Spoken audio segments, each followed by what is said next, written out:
अस्सलाम वालेकुम दोस्तों, वेलकम टू आवर चैनल। आज की जदीद टेक्नोलॉजी के दौर में बहुत से लोग करिश्मात और मौजज़ात पर यकीन नहीं रखते। अगर आप भी उनमें से एक हैं तो ये वीडियो आपकी राय मुकम्मल तौर पर तब्दील कर देगी, क्योंकि इस वीडियो में हम आपको जो सच्ची कहानी सुनाएंगे इस पर बहुत से लोग यकीन नहीं करेंगे।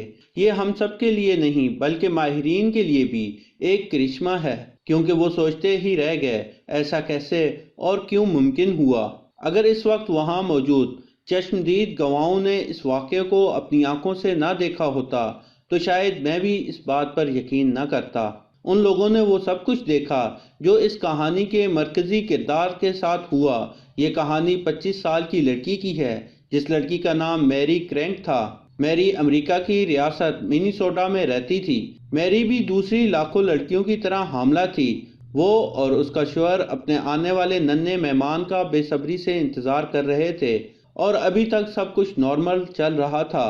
और फिर वो वक्त आया जब मैरी को हामला हुए 8 माह गुजर चुके थे। ये जनवरी 2014 के दिन थे। मैरी गाड़ी चलाकर शहर से घर जा रही थी। बदकिस्मती से उस दिन कुछ देर पहले बर्फ का एक तूफान थमा था, जिसकी वजह से चारों तरफ बर्फ की 40 इंच मोटी तह जम चुकी थी और इसी इलाके में वो सड़क भी थी जिससे मैरी अपने घर जा रही थी। मैरी का घर कुछ मील दूर था कि उसकी गाड़ी बर्फ की मोटी तह में फंस गई। अब उसको एहसास हो चुका था कि वो गाड़ी के बगैर अपने घर नहीं जा सकती। मैरी ने अपनी कार को बर्फ से निकालने की भरपूर कोशिश की, लेकिन उसकी गाड़ी बुरी तरह बर्फ में धंस चुकी थी। मैरी अपनी कार से बाहर आकर खड़ी हो गई। उसे उम्मीद थी कि शायद बर्फ साफ करने वाला अमला उसे आकर बचा लेगा, लेकिन बदकिस्मती से फिर से बर्फ का तूफान शुरू हो चुका था और इस तूफान की वजह से मैरी को कुछ नजर नहीं आ रहा था और वो ठंड से बुरी तरह कांप रही थी।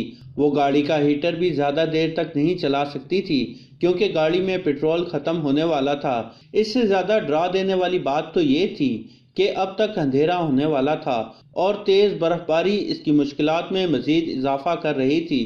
चूंकि शहर का फासला मैरी के घर के फासले से कम था, इसलिए उसने पैदल चलने का फैसला किया और शहर की तरफ पैदल चलने लगी। वो बामुश्किल आधा मील ही चल पाई कि कुछ ऐसा हुआ जिसने उसको चौंका दिया। इस वक्त मैरी परेशान थी, लेकिन अचानक उसे लेबर पेन यानी झिझकी का दर्द शुरू हो गया। अब मैरी को एहसास हो चुका था कि वो एक कदम भी और नहीं चल सकती।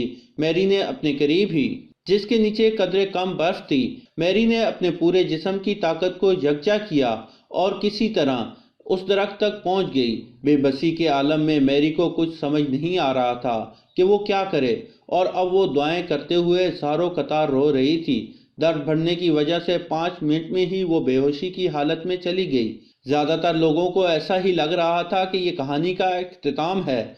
अगर इस दौरान ये कुदरती करिश्मा ना होता तो रेस्क्यू टीम को सिर्फ मैरी की जमी हुई लाश ही मिलती। मैरी ने बाद में बताया कि मुझे नहीं पता कि मैं कितनी देर बेहोश रही, लेकिन जब मेरी आंख खुली तो मैं गर्मी महसूस कर रही थी और मेरा सर एक बड़े से भेड़िए के जिस्म पर पड़ा था। इसके अलावा 9 भेड़िए और भी थे जो मेरे चारों तरफ मौजूद थे और मुझे सर्दी से बचाने की कोशिश कर रहे थे। वो भेड़िए मेरी चारों तरफ अपने पंजों की मदद से बर्फ हटा चुके थे और यूं मुझे इतनी ठंड भी नहीं लग रही थी। मुझे डरने का मौका ही नहीं मिला क्योंकि ठंड ने मेरे सोचने और समझने की ताकत कम कर दी थी। और दूसरा, मुझे यही लगा कि ये सब कुछ एक ख्वाब है, क्योंकि एक भी भेड़िया मुझ पर गुस्सा नहीं दिखा रहा था और वो मेरा ऐसे ख्याल रख रहे थे जैसे वो कोई डॉक्टर हों। मेरे पेट में शदीद दर्द शुरू हो चुका था। 20 मिनट बाद जंगल मेरी चीखों से गूंज उठा और अब मैं एक बच्चे को पैदा कर चुकी थी। सब भेड़िए मेरे बच्चे को सर्दी से बचाने की कोशिश कर रहे थे और ऐसा लगता था कि वो मेरा ये काम पहले ही कर चुके हैं। कुछ देर बाद मैंने अपने बच्चे की रोने की आवाज़ सुनी, जिसका मतलब यही था कि मेरा बच्चा जिंदा भी है और सेहतमंद भी। एक भेड़िया मेरे बच्चे को चाट रहा था। उसने अपनी नाक की मदद से बच्चे को मेरी तरफ धकेला और मैंने अपने जिस्म में पूरी ताकत यकजा करके अपने बच्चे को दूध पिलाना शुरू कर दिया और उसे अपने कपड़ों में छुपा लिया ताकि उसे ठंड न लग सके। इस दौरान इन खूंखार भेड़ियों का झुंड मेरे पास मौजूद था जो मुझे मौसम की शिद्दत اور گرتی ہوئی برف سے بچا رہا تھا، اور مجھے ایسا لگ رہا تھا جیسے میں بھی ان بھیڑیوں کے جھنڈ کا ایک حصہ ہوں۔ جو بھیڑیا ان سب میں آگے تھا یقیناً وہی ان کا لیڈر تھا۔ اب میری کا شوہر بھی اس کی تلاش شروع کر چکا تھا۔ میری کا شوہر اپنے پڑوسیوں کے ساتھ مل کر ایک ٹرک پر اسی سڑک پر شہر کی طرف چل دیا جس پر میری کی گاڑی خراب ہوئی تھی۔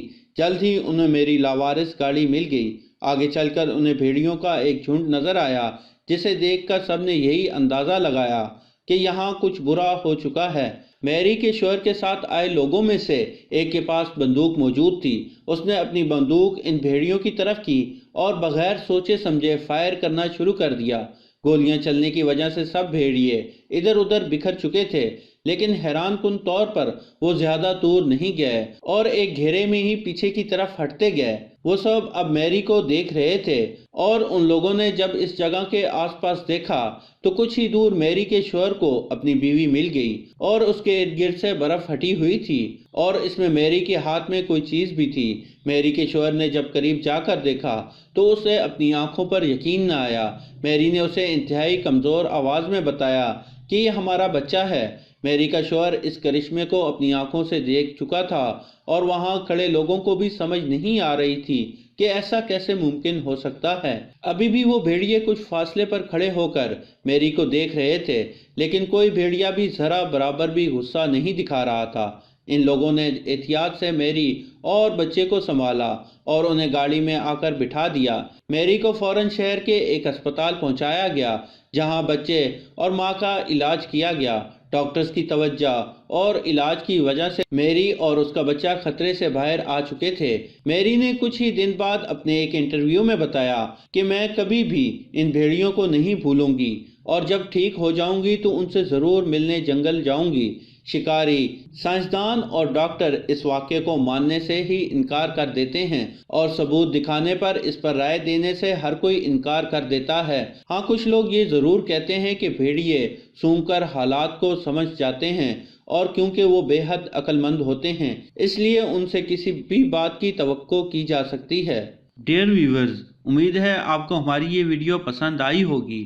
پسند آنے کی صورت میں لائک کریں اور اپنے دوستوں کے ساتھ شیئر کریں، اور کمنٹ باکس میں ہمیں اپنی قیمتی رائے سے ضرور آگاہ کریں، اور ایسی ہی معلوماتی ویڈیوز اور سچے واقعات کے لیے ہمارے چینل کو سبسکرائب کرتے ہوئے ساتھ موجود گھنٹی کا بٹن بھی دبا دیں۔ شکریہ۔